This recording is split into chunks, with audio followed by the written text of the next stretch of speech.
How was your Chinese New Year? Quiet. Okay. Oh. All right. How about Terence and Anjeev? Very nice New Year. Nice New Year. Okay. Less food, less noise. Okay. Yeah, quieter lah. Cannot travel back home, so in a way, it's more restful because you don't need to travel, save the traveling time. I thought you have a lot of kids coming to your house. Yeah. Ayo, headache. Yeah, but the traveling is save a lot of time because we usually have to go back hometown in Johor. And then coming back, you have to, try to avoid the jam, but always got caught in the jam. There was a year I got caught for 6 hours, Wow. Okay. It took me more than 6 or 7 hours to reach Klang. Okay. So this year, at least no stress of traveling. So it's a trade-off. Yeah, in a way. Okay. Anyone else? Okay, so that's all, yeah? It's about to be 8:30 soon. Maybe Terence can want to kick off. Okay, thank you, Ante. All right.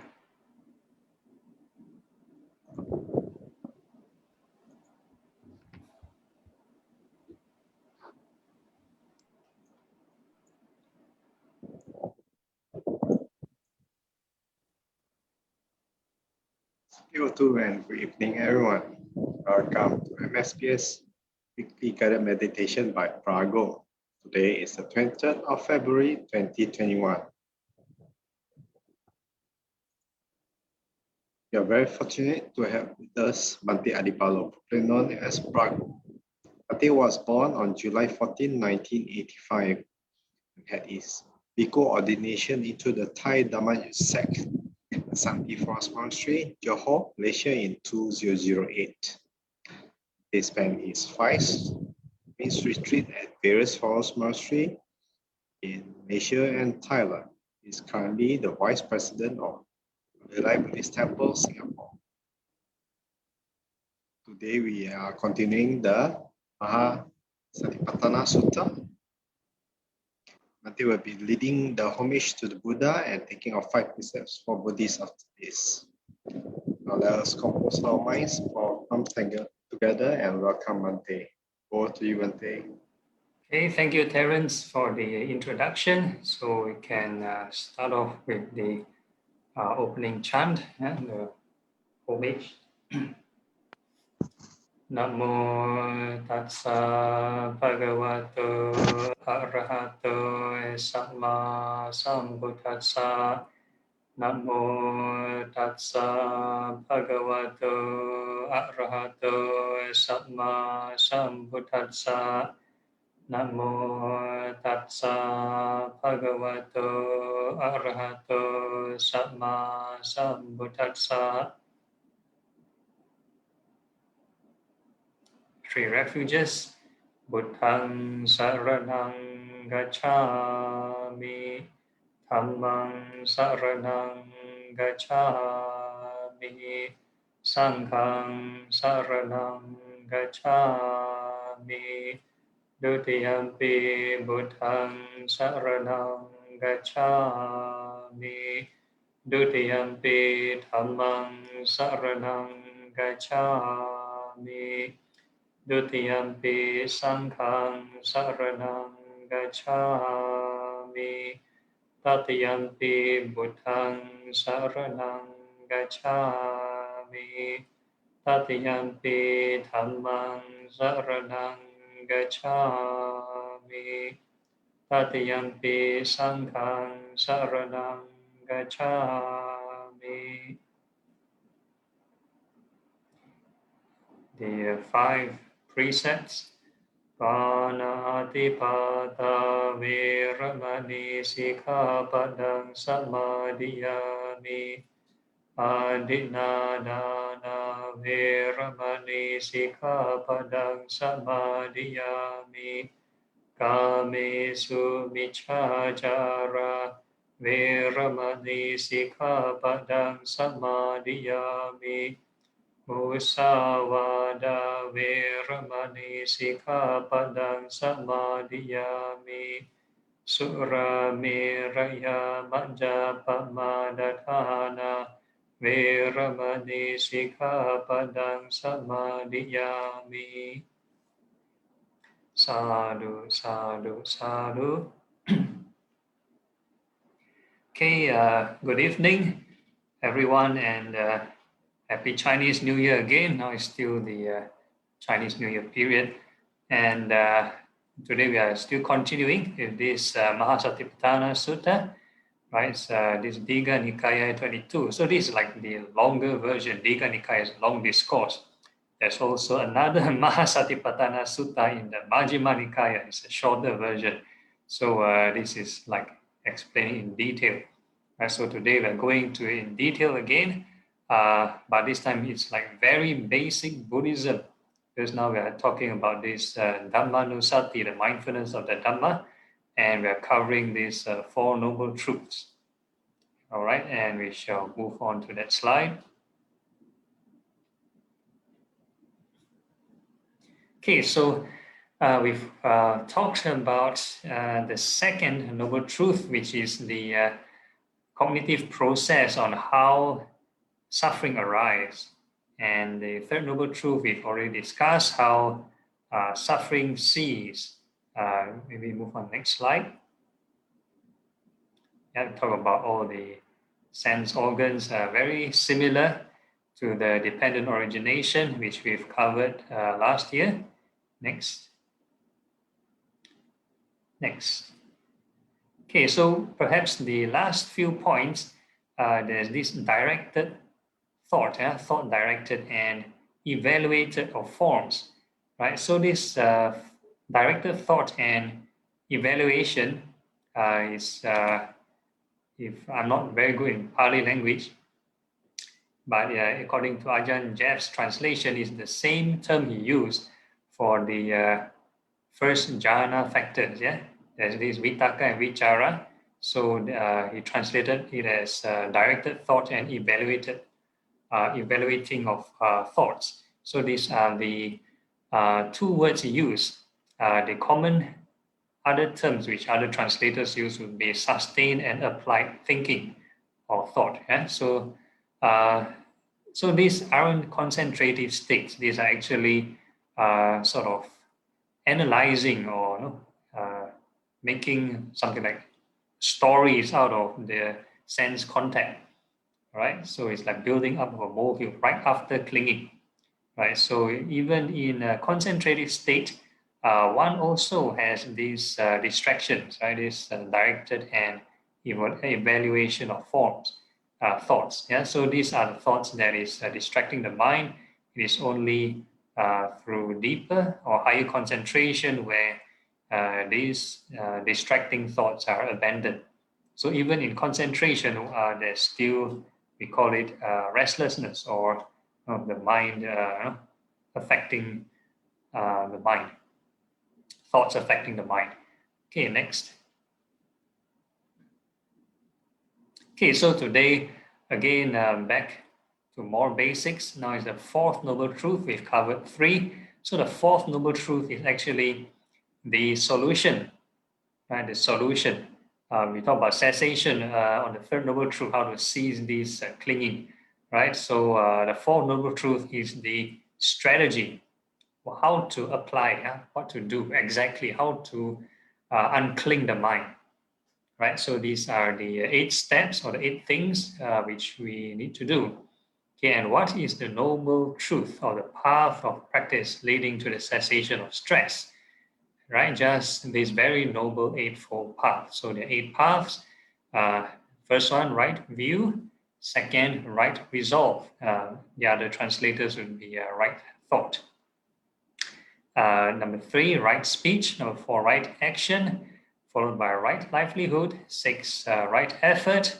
7, right mindfulness, and number 8, right concentration.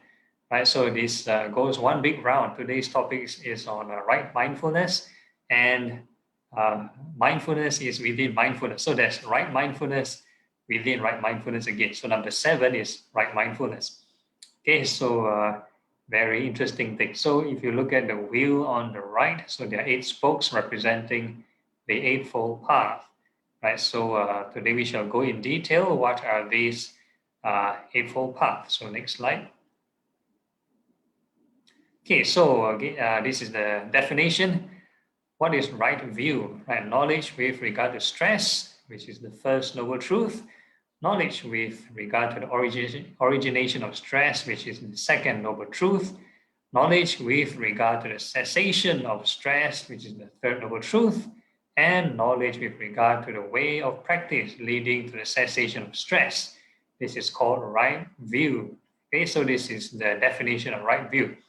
So it is trying to say, if a person doesn't have this right view in mind, and they start to practice, a lot of people have different motivation or intention to take up maybe meditation or going to the temple, whatever it is. So the external practice may seem correct. You may be sitting in full lotus. You may be doing lots and lots of prostrations, do lots and lots of chanting. But if a person do not have this right kind of perspective, right view, their motivation is not correct. They don't want to end stress. Right? Some people go, they bow down to the Buddha. Is maybe they want 40 numbers. Right? Chinese New Year, they want to buy 40 numbers for gambling, or they want to pray for success and all the material kind of gains. So this is not having right view. Right? The intention is to cease this stress. So a lot of times we've already covered this right view, right, earlier on, about not clinging to the these 5 clinging aggregates, right? Cessation of 5 clinging aggregates. So this is the intention to let go, right? So if a person doesn't have letting go in mind and they want to gain more things, especially unwholesome things or material things, then this is not the right view. So no matter how many hours you spend practicing, you won't get anywhere, right? So this is the first thing. And the second one is quite closely related. It's called right resolve or right thought, right? So what is this right resolve? Number 1, aspiring to renunciation. So this is the first right thought, right? Number 2, freedom from ill will. And number 3, to harmlessness. So this is called right resolve. So interestingly, this right resolve only has 2 things: non-greed and non-hatred. Right? Non-greed is renunciation, not clinging, and ill will is hatred. So non-hatred, freedom from ill will. What we do in our meditation, loving kindness, and this renunciation, what we do is impermanence. So these are the 2 of the thoughts which we apply to create this letting go, right? This process of letting go. So this is right thought or right resolve. Right? So the first 2, right view and right resolve, is closely related. They are classified as wisdom, panya, in the Eightfold Path. They can be sub-categorized into 3 categories. So the wisdom aspect is these 2, right view and right thought. Right? And the next 3, right speech, right action, and right livelihood, is under this thing called sila or morality. Right? And I'm going to read out this definition. What is right speech? Abstaining from lying.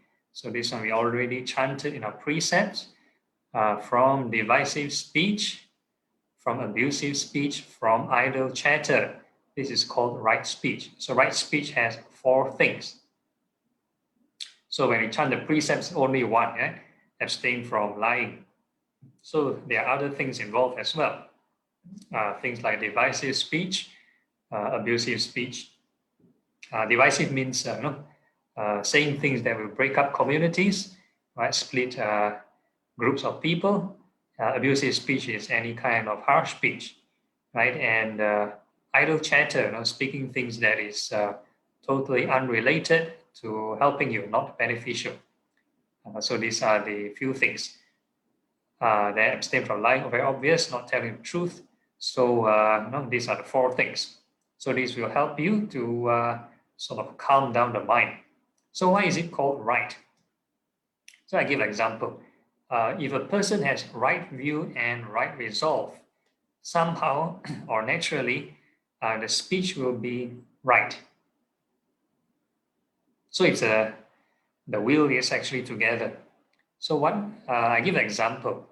If let's say a person, right? Let's say do this customer service, right? So they are trained to how do you call it?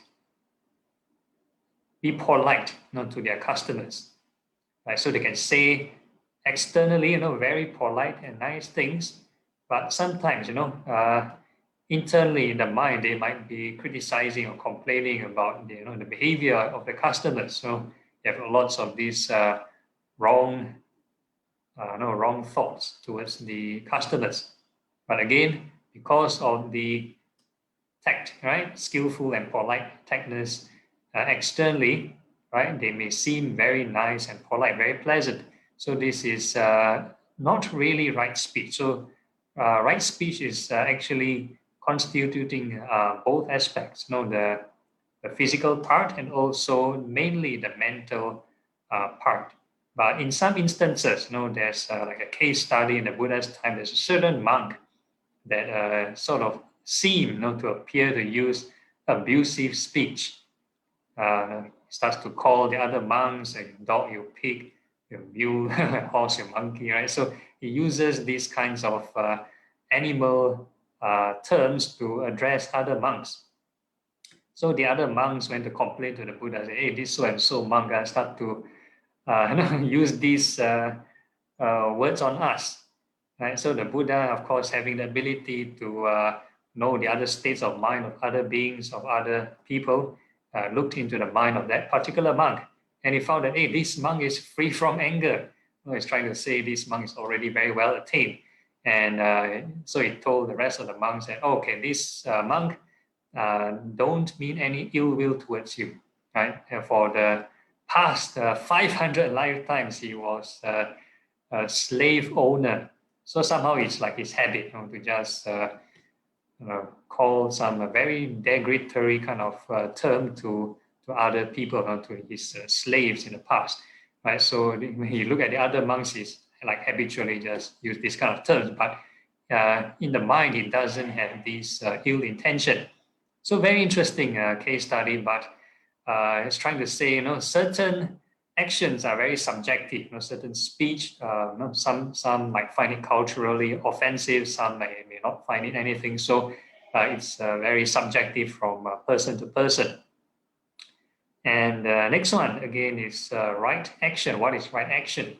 Abstaining from taking life, abstaining from stealing, and abstaining from illicit sex. This is called right action. Right, so these are the 3 things. So together with this right speech, so they are the 4. Right, so total they are part of this 10 meritorious deeds. Right, so total this 4 right speech, 3 right actions, and 3 right thoughts: non-greed, non-hatred, and 1 more, non-delusion. Total makeup of 10 meritorious deeds. Okay, so interestingly, in this Eightfold Path, there's no mention of not taking of intoxicants. Right? So some people may take it as excuse. Okay, let's go drinking alcohol, but no.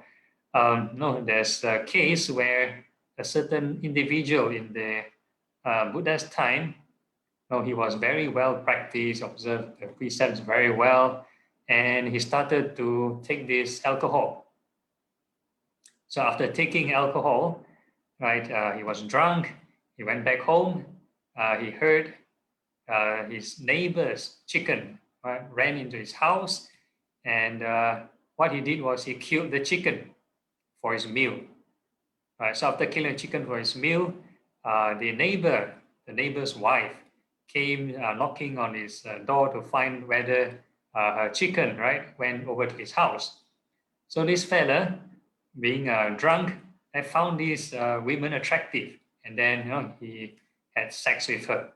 So in one day he broke all the precepts, right? Just because he was drunk, right? And so this is the issue of taking this alcohol and not and losing their mindfulness or this heedfulness, right? So this is the reason why the intoxicants, not taking of intoxicants, is being added to the 5 precepts.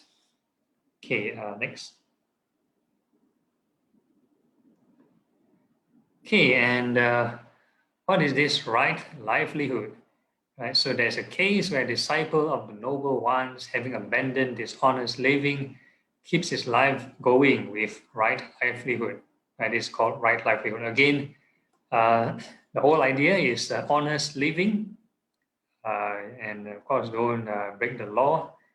And as a lay person, there are 5 kinds of trade which the Buddha kind of discouraged. So the first one is, although not being mentioned here, the first one is try to abstain from trading of weapons. So it's the first kind of livelihood. As a Buddhist, if you can try to avoid, please avoid. Right? So the first one.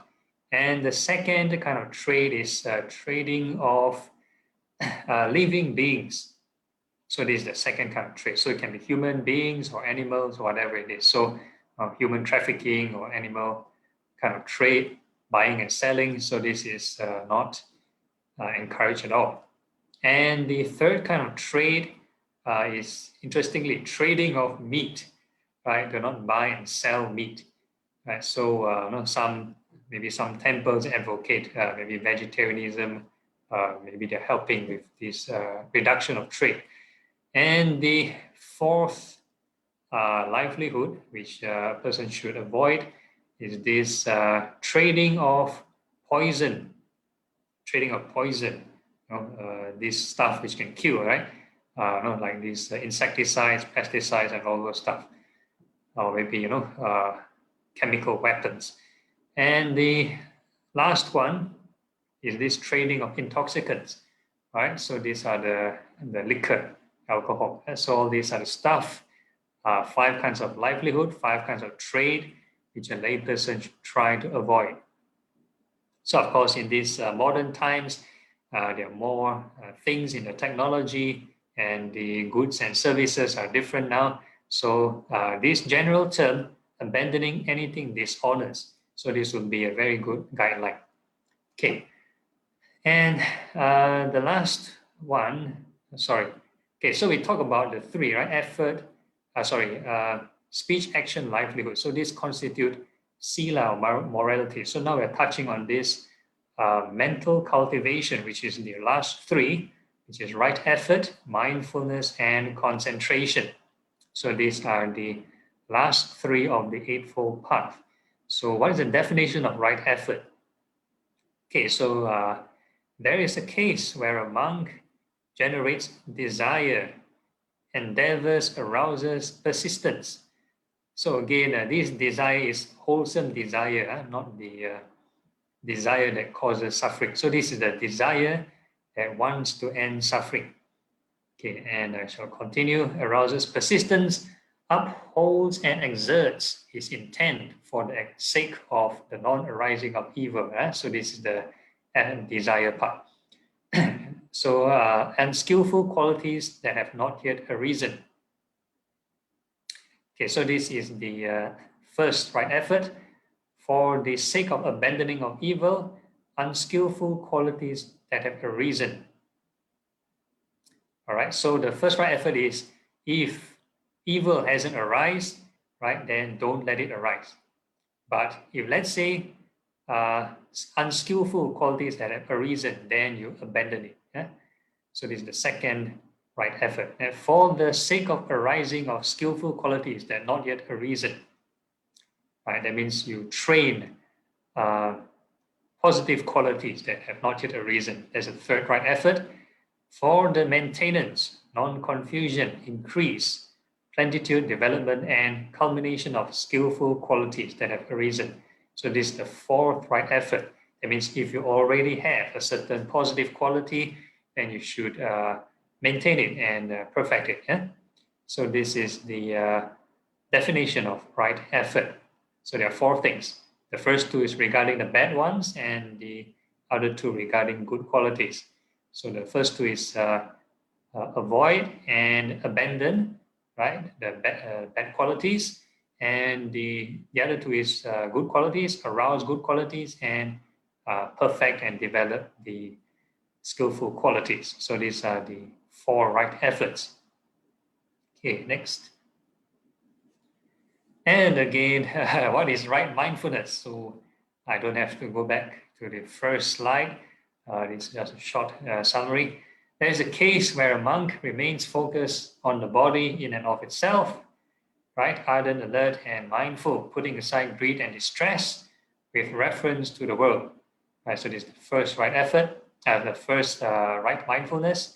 He remains focused on feelings in and of themselves. So this is the second right mindfulness. The mind in and of itself, third right mindfulness, and mental qualities, or the Dhamma, in and of themselves. So these are the 4 kinds of right mindfulness. Ardent, alert, mindful, putting aside greed and distress with reference to the world. This is called right mindfulness. So these are the 4 things. So like right from the very beginning, the first lesson on this right mindfulness, we talk about their secular mindfulness and also this spiritual mindfulness. So spiritual mindfulness has got to do with the practice of looking inward with regard to these 4 aspects and reducing this greed and distress. So that's the whole idea of right mindfulness. Right? So secular mindfulness can be mindful about the weather, about COVID cases or the stock market, right? So doesn't help in reducing this greed and distress. So on the other hand, some people think practicing meditation can help you improve your KPI, right? Not necessarily true, right? It just indirectly help you because it kind of reduce this greed and distress. Then you might be able to think more rationally, but may not improve that particular skill set. So it's not like, let's say, typing in Excel, doing these Excel sheets, right? For example, a certain skill set. So if a person hasn't learned Microsoft Excel before in their entire life, they can spend millions of hours meditating. They will still not know how to produce or do this Microsoft Excel report, right? Because they do not know how to type in the formulas, the function, and all this. You need to learn. This is a circular skill. So these are different skill sets. All right. So these are 2 different things. Okay. Next. Okay, and so this is the last of the Eightfold Path. What is right concentration? So right concentration is defined as the 4 form jhanas, right? So now I'm going to read it out, the definition of all these levels of concentration. Okay, there is the case where a monk quite withdrawn from sensuality, right? So the word here is quite withdrawn from sensuality. So the word is quite. So some people have the misconception, once you enter these jhanas, totally no hearing, and you cannot feel your body. It's like no, you're like in like a different kind of dimension. No, right? So it's quite withdrawn from the sensuality, right? So a person still can sort of feel the senses, and even interestingly, certain extent it might cling to this sensuality, right? There are these distractions and the 5 hindrances still sort of might be present. Okay, withdrawn from unskillful mental qualities. Okay, so all it is withdrawn and enters and remains in the first jhana. So rapture and pleasure born from withdrawal, accompanied by directed thought and evaluation, right? So we mentioned here, directed thought and evaluation, this term found in the 2nd and 3rd Noble Truth, down the line, right after clinging. So once a person already have attachment and clinging, then they build up more stories, right? Directed thought and evaluation. So these thinking processes are still there, right? So this is in the first level of concentration, but there is this rapture and pleasure born from withdrawal. That means they are able to find this inner happiness because they do not seek this material external happiness. Normally we seek happiness, pleasure from the eyes, ears, nose, tongue, body, and mind from thinking. So now you think of your meditation object and you sort of ignore everything, then the mind starts to calm down and tap into this inner happiness. So this is the rapture and pleasure, but it's still clouded by this directed thought and evaluation, right? So there's sometimes there's a translation issue. They think that directed thought and evaluation is essential for these jhanas or these meditation. Actually, no, directed thought and evaluation are actually obstructions, right? Found in the second and third noble truth, right? So these are the things that cloud this rapture and pleasure. So then we move on to the second level of concentration. With the stilling of directed thoughts and evaluation, he enters and remains in the second jhana, or the second level of concentration. Rapture and pleasure born of composure, so it's the same emotion as the first level. Yeah, unification of awareness free from directed thought and evaluation. So the mind is only truly sort of unified when it's free from these thought processes of directed thought and evaluation. So this is the second level of concentration.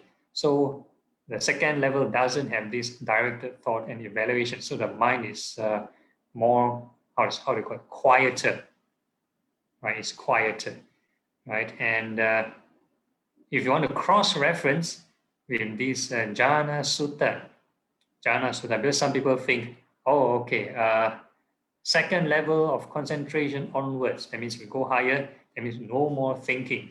Not true. Yeah, there is still thinking. Every level of concentration, you need to deliberately, have these thoughts of impermanence. Right? There's a whole list of reflections in every level, even in the formless concentrations. So this directed thought and evaluation is a certain kind of thought process that is formed right after clinging, which is after this sense pleasure. Okay, and the third level of concentration, with the fading of rapture, he remains equanimous, mindful, and alert, and sense pleasure with the body, and senses pleasure with the body. He enters and remains in the third level of concentration, right, which the noble ones declare equanimous and mindful. He has pleasant abiding. So in the third level of concentration, there is this pleasure. That means there are other translators that talk about rapture and pleasure in terms of joy and happiness. So Ajahn Thanissaro translated into rapture and pleasure. So in this third level, this rapture is gone. Right? Rapture is a very coarse kind of nice feeling. So this emotion is gone. So he has this a person, right, doing this third level has this pleasure, that means happiness. So they have happiness, no more joy. Right? So they enter into this third level of concentration with some equanimity. Okay, so if a person wants to differentiate between rapture and pleasure, what's the difference between joy and happiness? Right? They need to transit between the second and the third level, or vice versa. If they want to do the reverse order, third to second, then they're able to differentiate between joy and happiness. If not, if a person first time entering the first and second level, and they just know it's just a nice emotion, they're unable to tell the difference. Okay, and the fourth level of concentration, with the abandoning of pleasure and pain, as with the earlier disappearance of elation and distress, he enters and remains in the fourth jhana, purity of equanimity and mindfulness. So there's no more pleasure or no more happiness, right? Just this equanimity and mindfulness, neither pleasure nor pain. This is called right concentration. So the the function of the fourth level of concentration is to purify mindfulness, is to sharpen the mindfulness, is something like recharging the battery of the mind, so that the mind is equanimous enough to be mindful and not easily distracted, right? So this is the only plus point of the fourth level of concentration, right? So the disadvantage of not having this concentration would be if, let's say, a person straight away wants to observe impermanence, right? Very easily distracted because they do not have this temporary equanimity. I'll mention temporary equanimity. Yeah? So a person who does this fourth level of concentration might be able to sustain this temporary equanimity for some time in a scattered state of mind. If, let's say, a person is out of this concentrated state, they have a scattered mind, right? This emotion might last for a certain period of time, depending on how mindful they are. So with this mindful state of mind, they won't be so easily caught up with clinging of the sense stimuli or sense contact. And that's the only plus point. Okay, so we talk about this right concentration, right? So covered the Eightfold Path. So now it's 9 o'clock and I shall stop here for the theoretical sharing. Maybe we have any questions on the floor.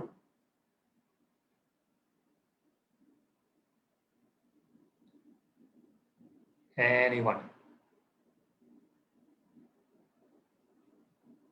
Or on the Facebook comments? Wow, all New Year mood. Yeah? Bhante, I have a question. Okay, all right. What happened to the person who has a Tourette syndrome?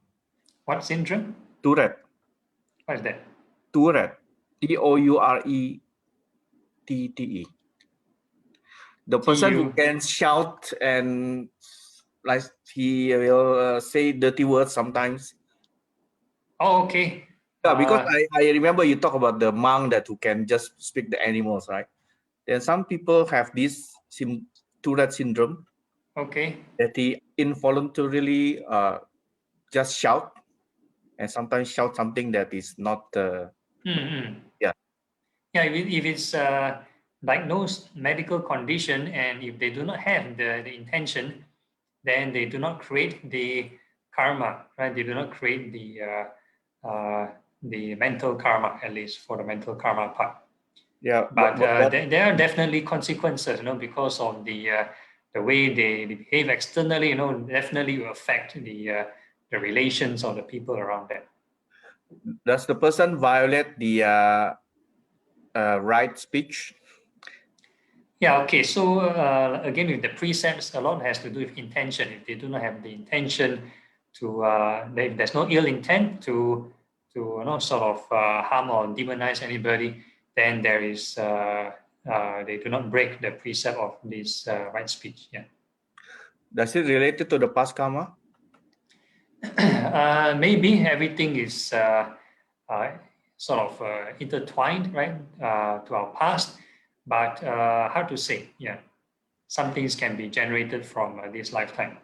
You see, the person may not be intentional to say those words, right? But the person who hear it may feel something, may be hurt. Yeah, correct. Yeah, there is an impact to that. Okay, anyway, yeah. Maybe there is no karmic result for that. Yeah. So we mentioned there's a verbal karma. Mentally, they may not have the intention, but verbally, right, they may have these karmic consequences as well. Okay, Bhante. Okay, all right. Okay, any other question? Anyway, this is the first time I'm hearing this term, Tourette syndrome. So maybe I need to, maybe you can type in the chat for me this spelling, and I might go and check it out.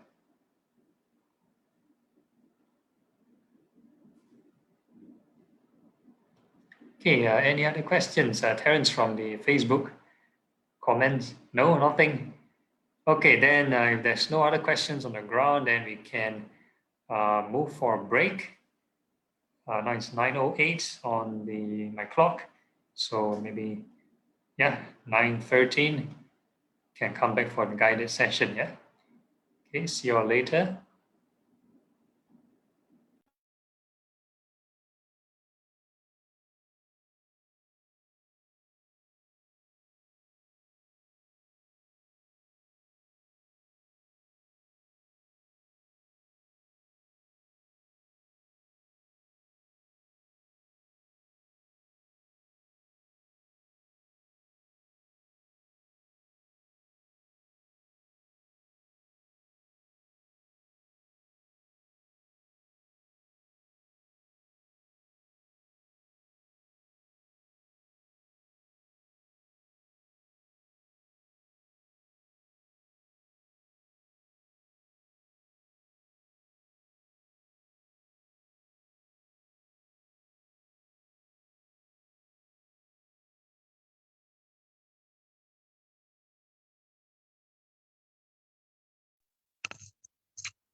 Okay, it's 9:17.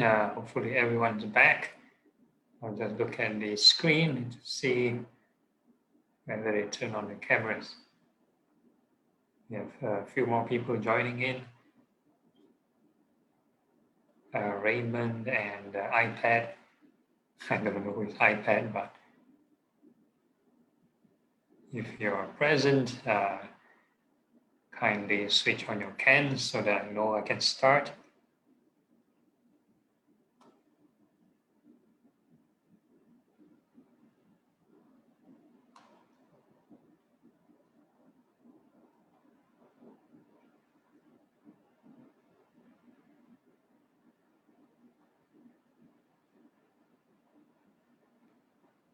Oh, Tourette syndrome, yeah.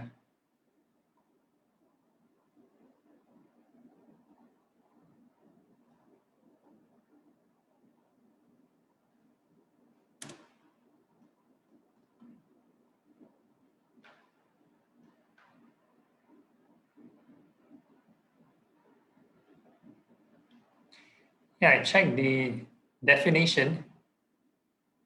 They never mention anything about shouting vulgar language. Yeah, but let's say, due to the involuntary kind of twitching and creating of noises, they are not so agitated and they might blurt out angst or unhappy words. And I think it's, they need to find ways to be at peace with the condition. And so it's not a pleasant thing, but they need to find a way to overcome it nevertheless. Okay,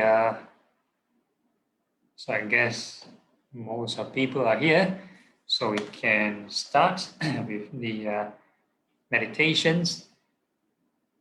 Right, find the comfortable sitting posture.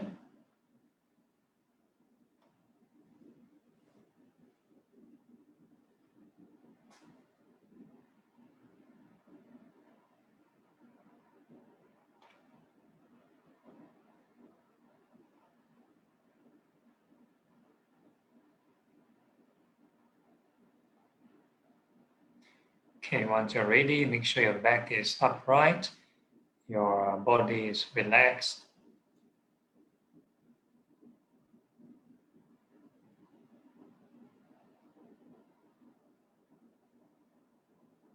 Okay, let me start off with the first phase of meditation, a bit of visualization, kind of warm up to detach the body, right? So the first thing we're going to visualize is the hairs, right? We wish all the hairs well and happy, right? Part of the right thought in the Eightfold Path, thoughts of non-hatred.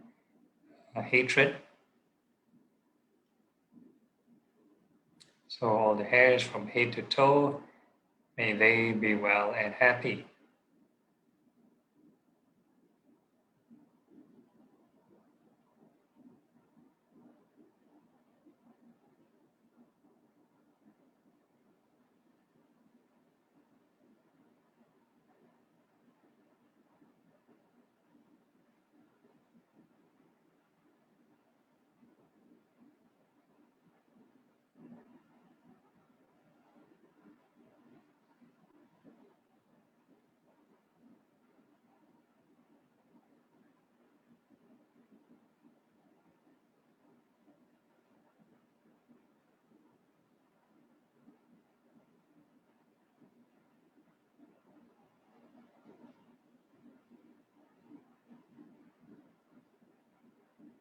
And all these hairs are subject to impermanence and birth and death. So thinking of the hairs growing and falling, and we create this renunciation.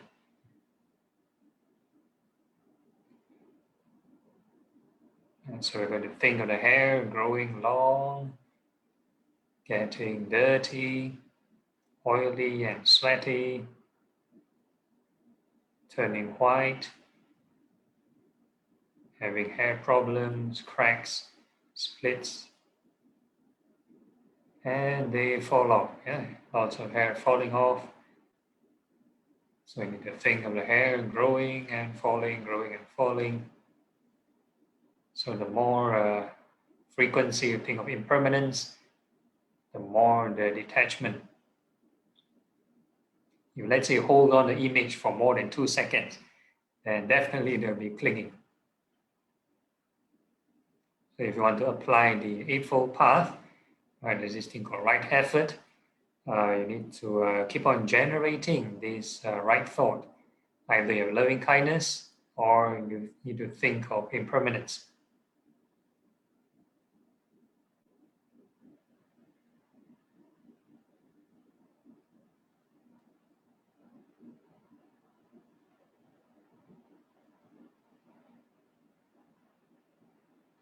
And then we can reflect by asking ourselves from what we contemplated, are these hairs truly self?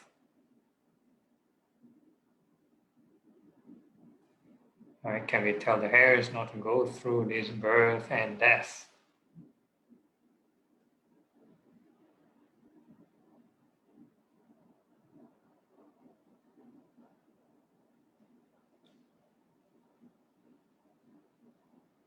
And the next part of the body, we're going to visualize the nails, fingernails. We wish them well and happy. And all the toenails, may they be well and happy.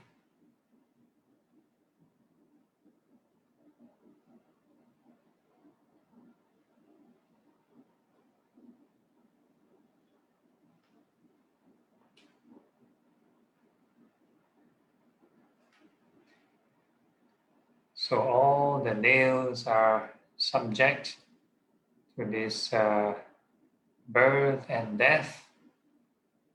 Right? They grow long, they get dirty,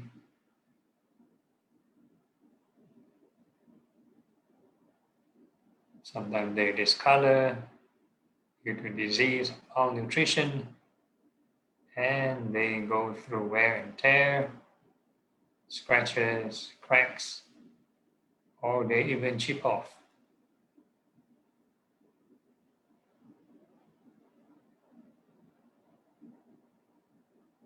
And every time we cut our nails or scratch something hard, some of the nails, they fall off. So the nails, they grow and they fall, grow and they fall.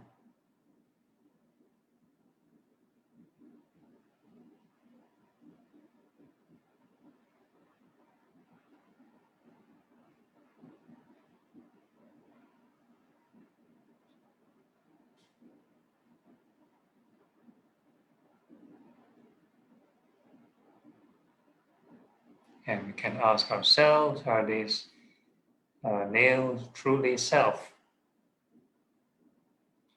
Can we tell the nails not to go through this birth and death?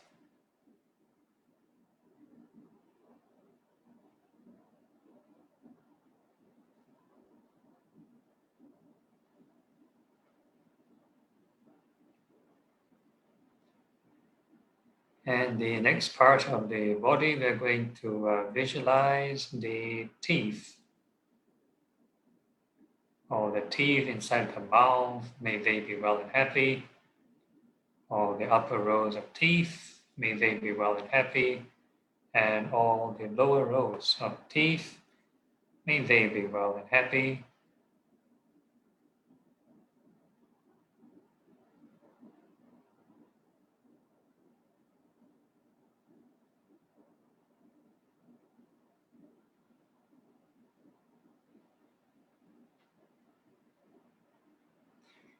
Okay, and all these teeth are subject to birth and death.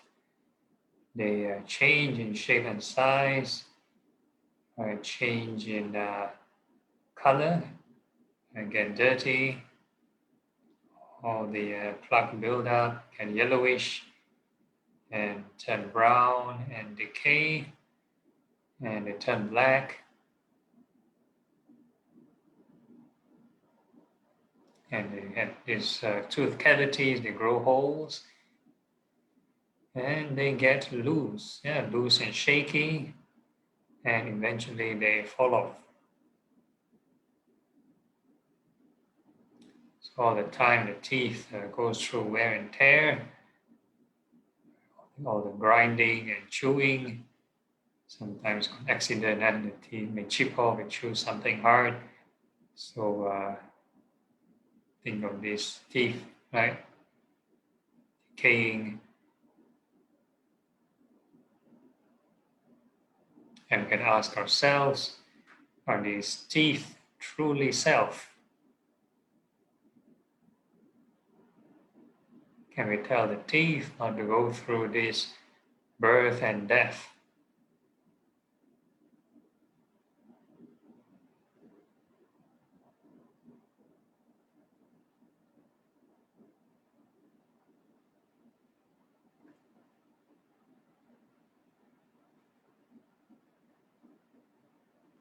Okay, and the next part of the body, we are going to visualize the skin. And the skin that surrounds the whole body from head to toe. We're going to wish all the skin well and happy.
Okay, and all the skin are subject to birth and death. They get dirty, oily, and sweaty.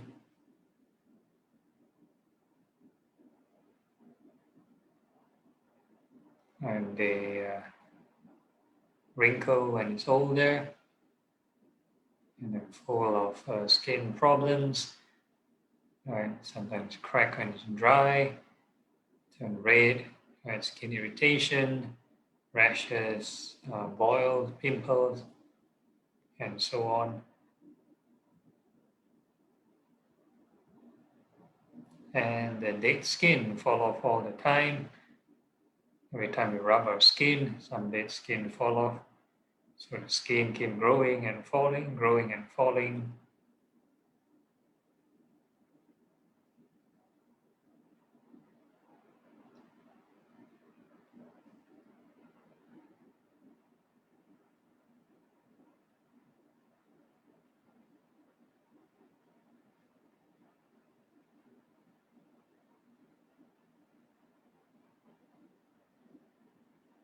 So part of the right effort is deliberately, right? Think of the change.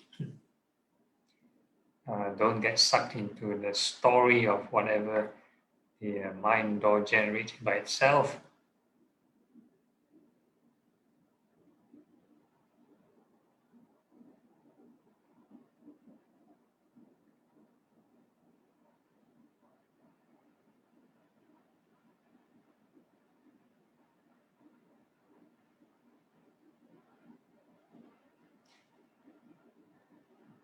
Okay, and we can ask ourselves, are this skin truly self? Can we tell the skin not to go through this birth and death?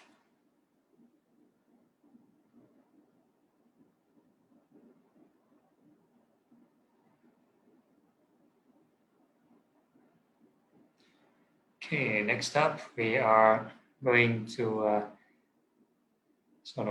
feel the breath below the nostril, above the upper lip.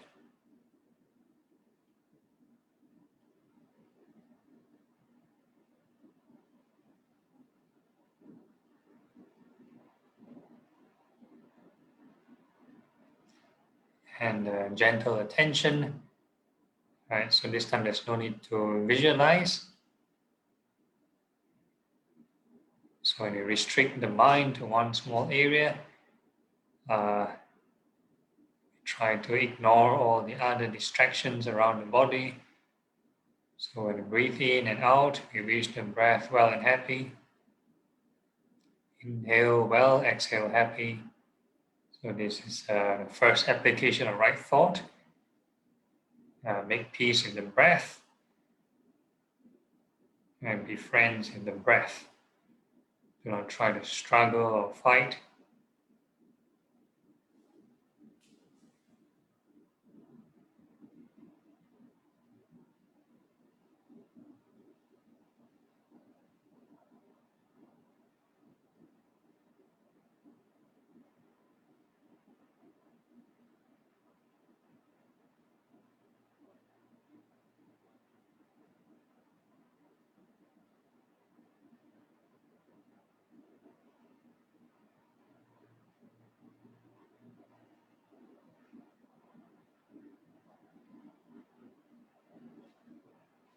So for this class, we use the breath below the nostril, above the upper lip as like a reference.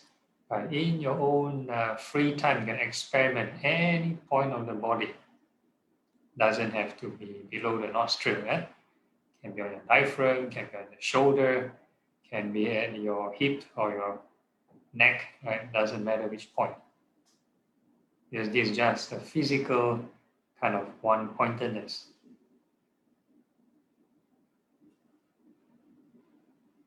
Whole idea is eventually to slowly, withdraw from the senses. Because by feeling this point, it's still part of the senses.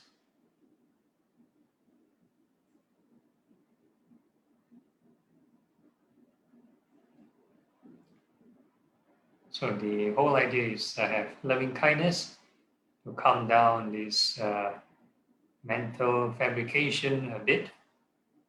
So every change, every movement. So for this case, inhale well, exhale happy. Keep repeating. Right, for every in and out breath, it's not just a 1 second thought. So every moment, keep repeating.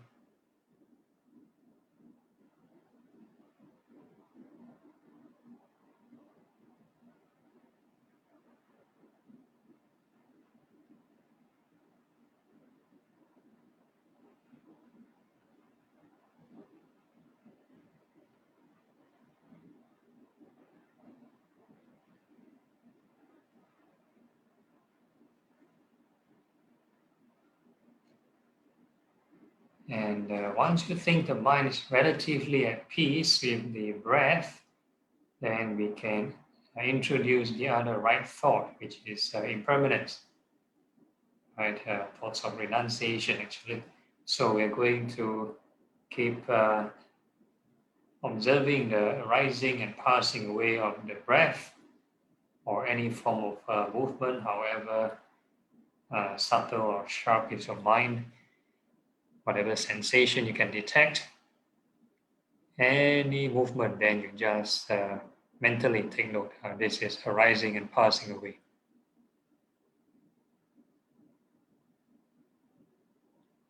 So this rising and falling is something like a mantra. Yeah? So you synchronize with whatever evidence you can observe, and you sort of repeat this mental note or this mantra.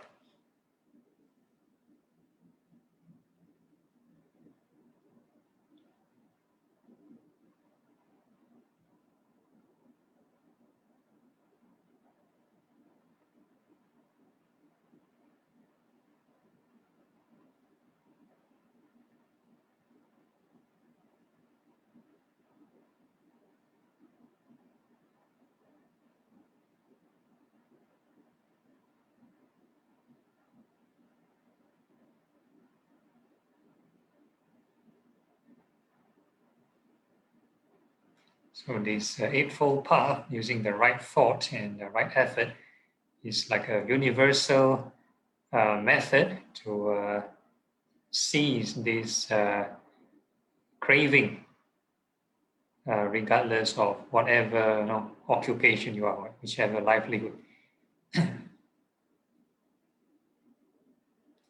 If let's say a person is like a full-time sort of yogi, a full-time meditator, nothing to do, no worries, no responsibilities, so the mind is naturally like very calm, then you can afford to sit there and just do nothing, and the mind cannot settle because they're already in that kind of livelihood.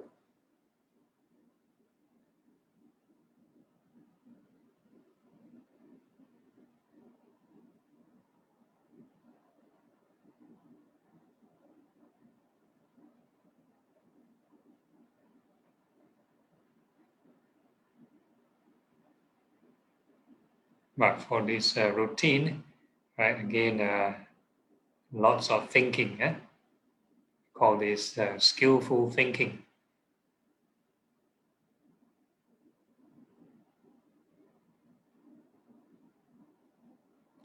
So if there's no work produced, no result. So very practical, cause and effect.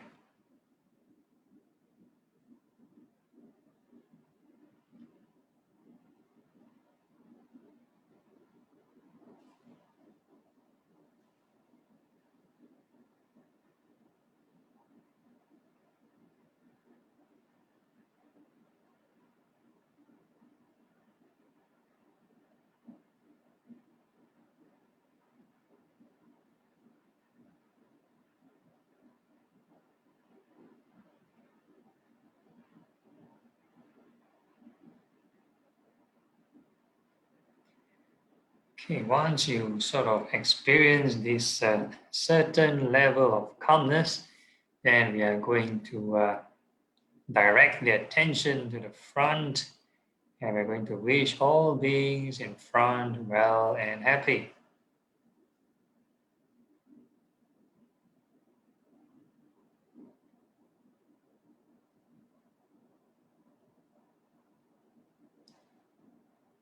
So we sort of enlarge the area to the front.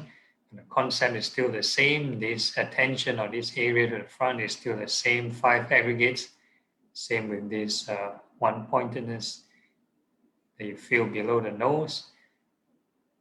So you need the right thought to reduce clinging. So whatever sensation you feel in the front, you need to observe impermanence or remind yourself of impermanence.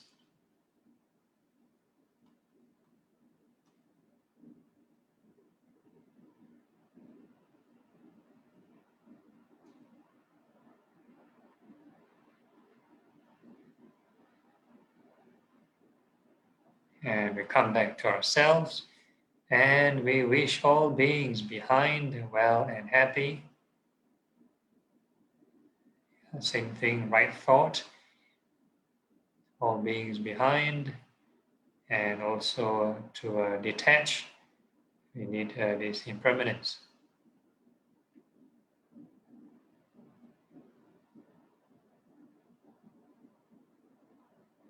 And we come back to ourselves, and we wish all beings on the left well and happy.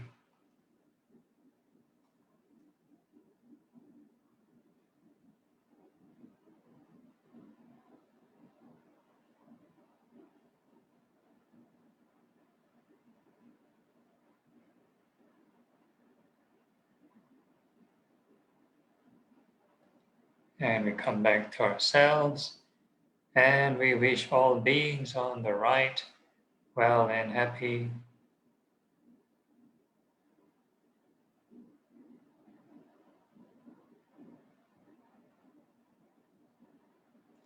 And we come back to ourselves, and we wish all beings above well and happy.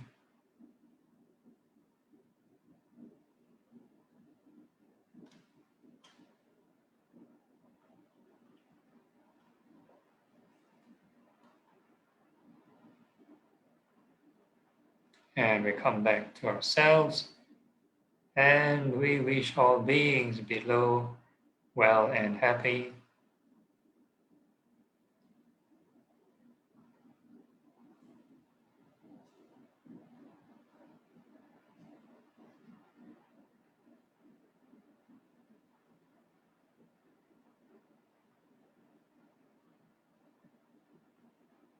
And we come back to ourselves.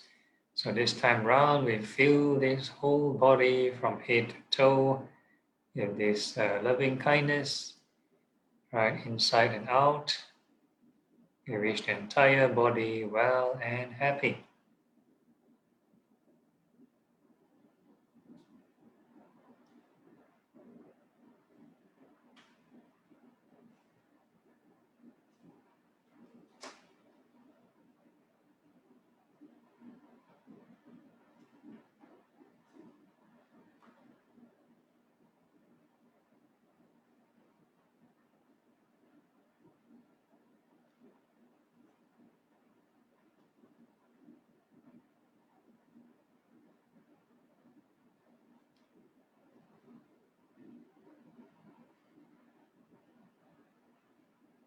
And we are going to radiate this loving kindness in all directions, above, below, and all across. And we're going to wish all beings in the entire universe well and happy.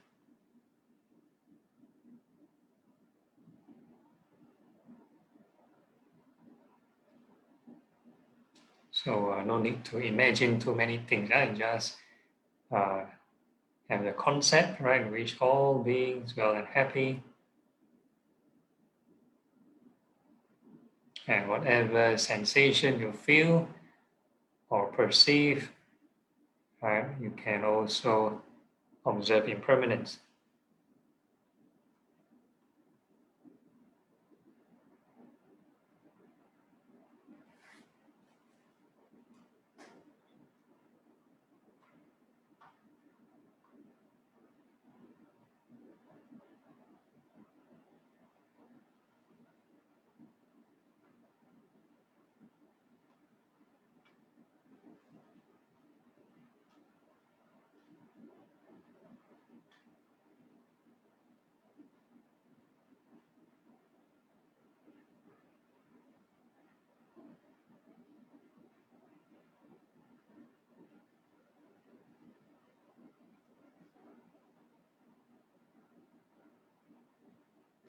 Every time you feel a change in sensation in this expanded mind state, right, then you can keep on reminding yourself, and all beings well and happy. Any kind of movement, any kind of change, you wish all beings well and happy. Right? Keep generating the right thought. Do not go drift into the la la land. Yeah.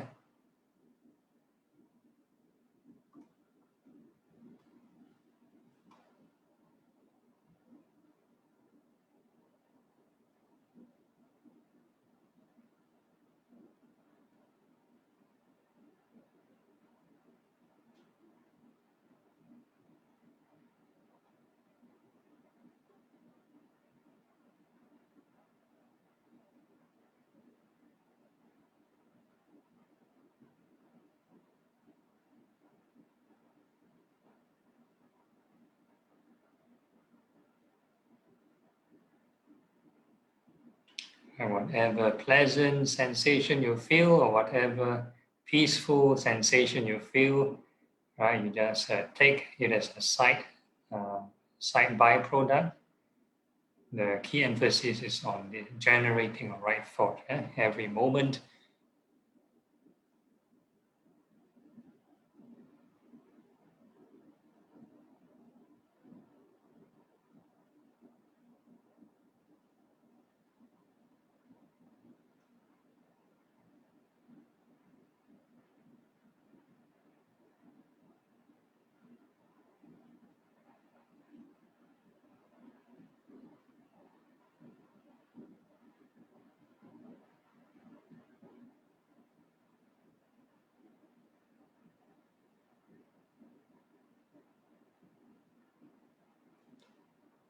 Okay, and we're going to change to another emotion. So now we are going to wish that all these beings, in this expanded mind state, may they be free from suffering.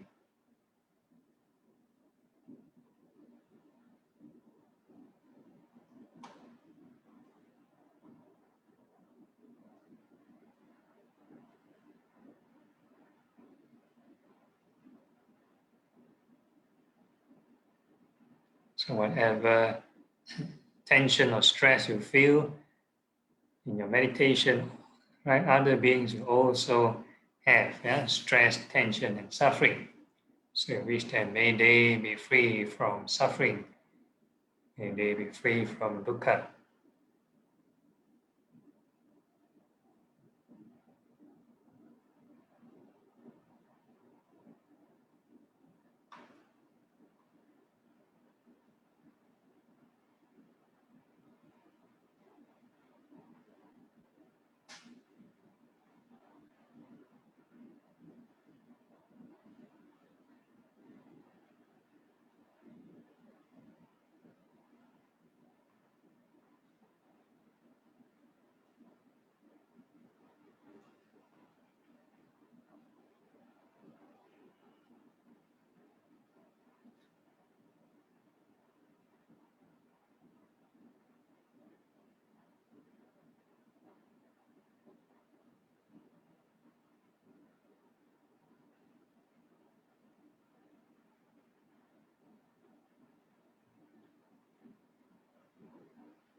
And whatever change in sensation, not just it is impermanent, right? But it's also subject to suffering.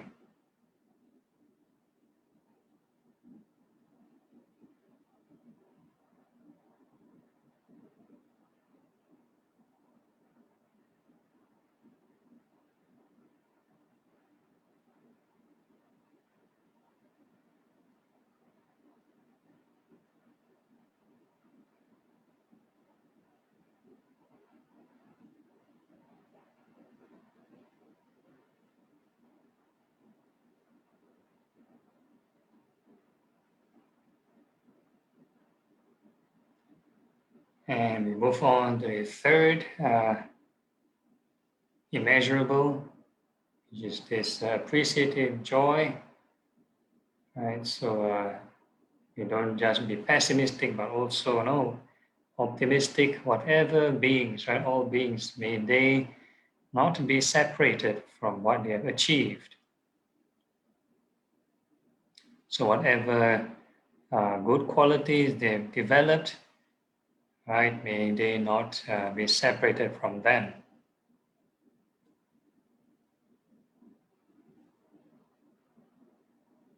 Whatever wholesome and skillful states, right, which they have achieved, right? May they we rejoice in their achievement.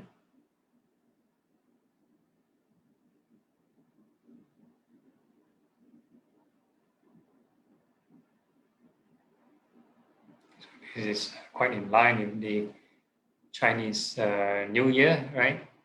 We wish people 恭喜恭喜, congratulations.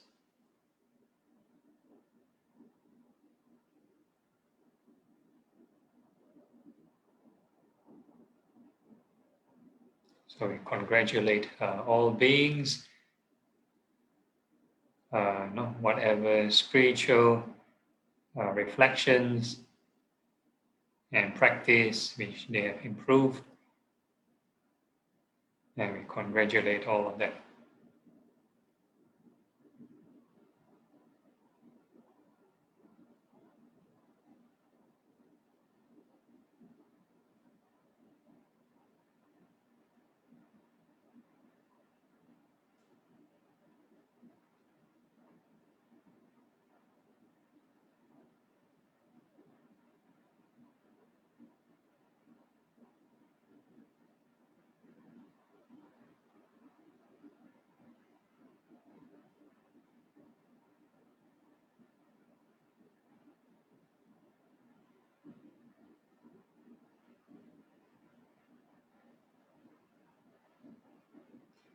And lastly, we are moving on to the fourth, immeasurable.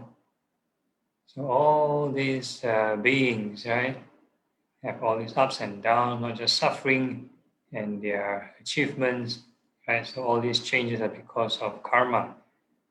All the experiences we have, or all the experiences all beings have, is due to karma. All the ups and downs, all the goodness and badness that ripen, right? Whatever good and bad we do, yeah, they come back to us. So all beings are subject to karma, born with karma, related through their karma, and live dependent on their karma.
And then we come back to ourselves, yeah?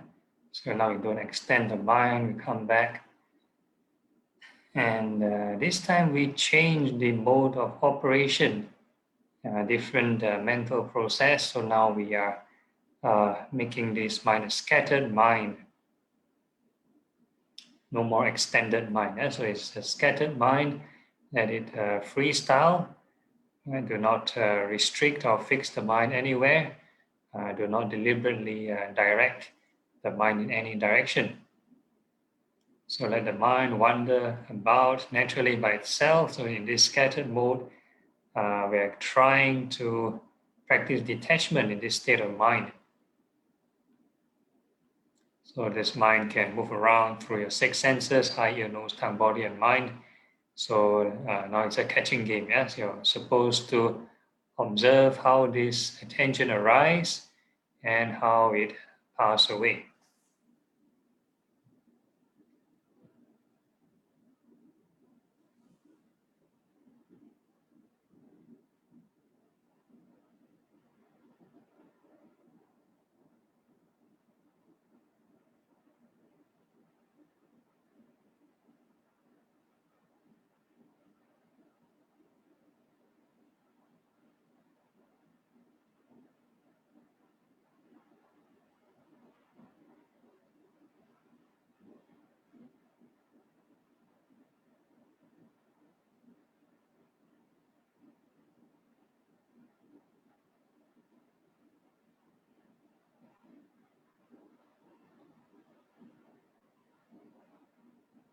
So this is the real application, right? Or rather, all the while the meditation we are trying to apply the Four Noble Truths. So this is the Four Noble Truths in entirety. In this scattered mind, you can experience possible clinging of the 6 sense bases, eye, ear, nose, tongue, body, and mind in this scattered state.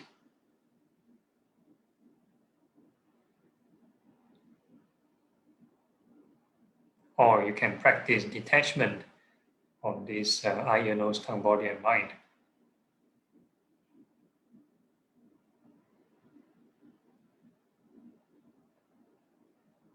So this detachment again comes from this Eightfold Path.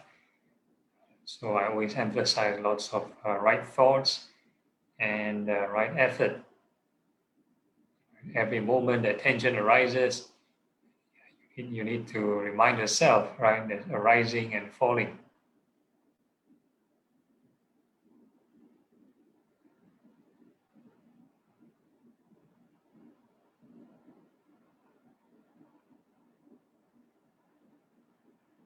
So there's a difference between attending a lecture versus meditation. So in a lecture, you can be introduced to a concept, and impermanence, you think of it 1 second, and not much impact.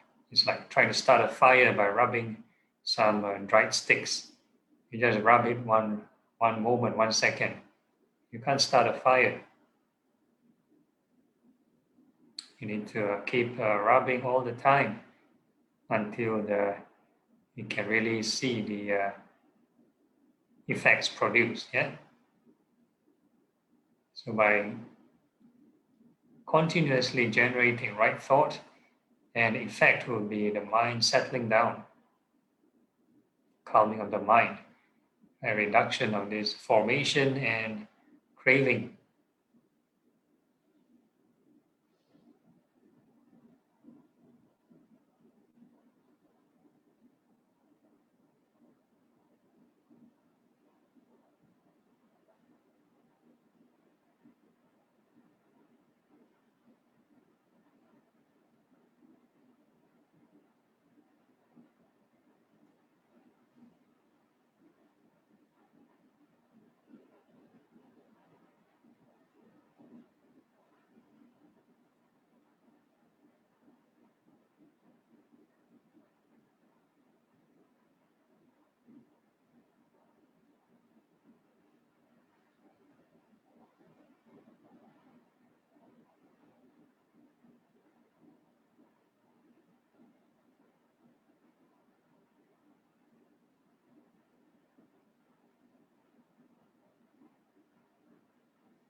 So to sort of create this enthusiasm in this process, in this exercise, or whatever meditation you're doing, you need to have some kind of objective.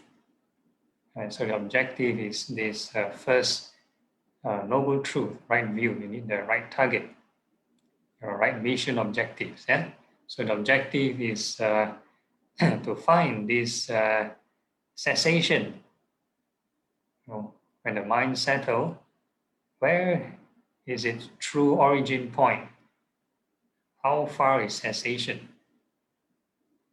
Right? How far can the mind cease? If you keep on reacting to the senses, right, how does the mind arise and how does it clutter? And we practice the fourth noble truth, which is the Eightfold Path. How does it declutter? Yeah? How does it settle?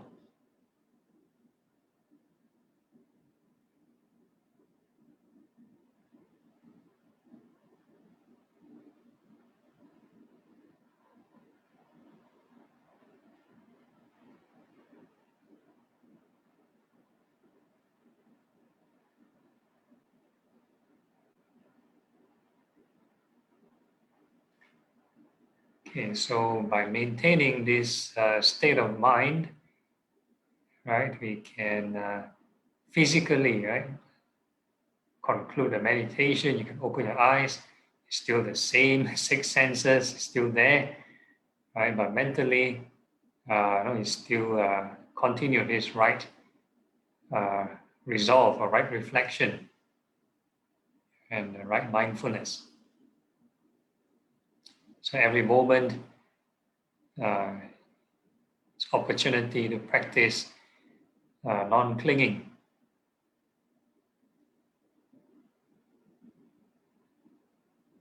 Okay, so we have like a few minutes left to 10 o'clock. Any questions or problems on the ground?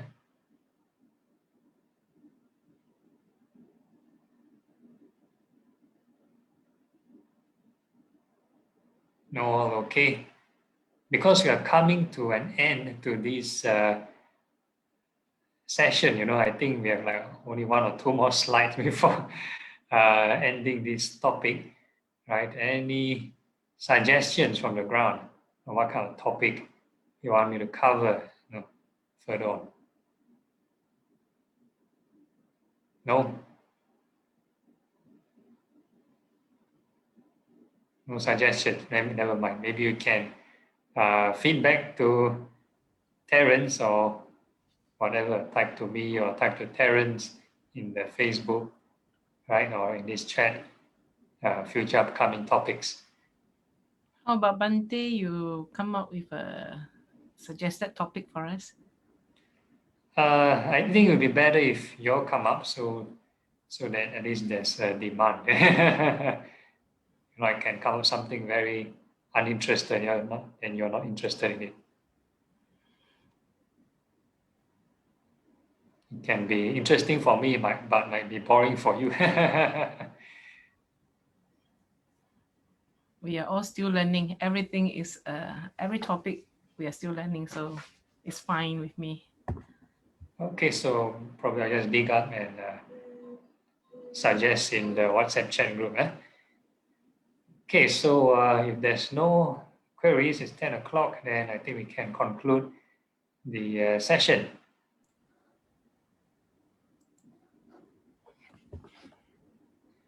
Okay, dedication of merits.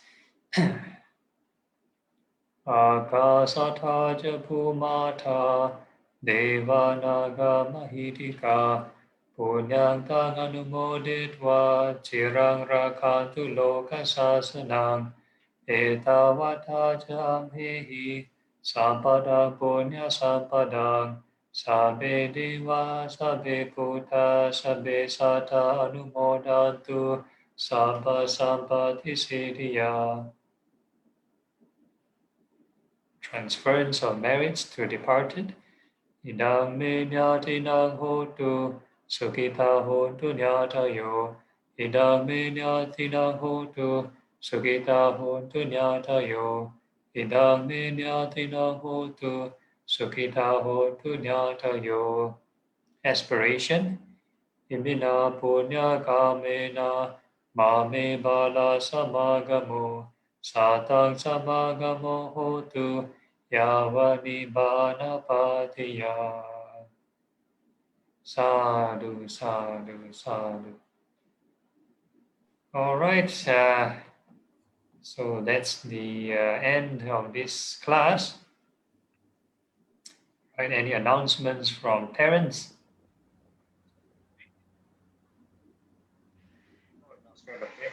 Oh, no announcement. Okay, then see you all next week. Right, good night.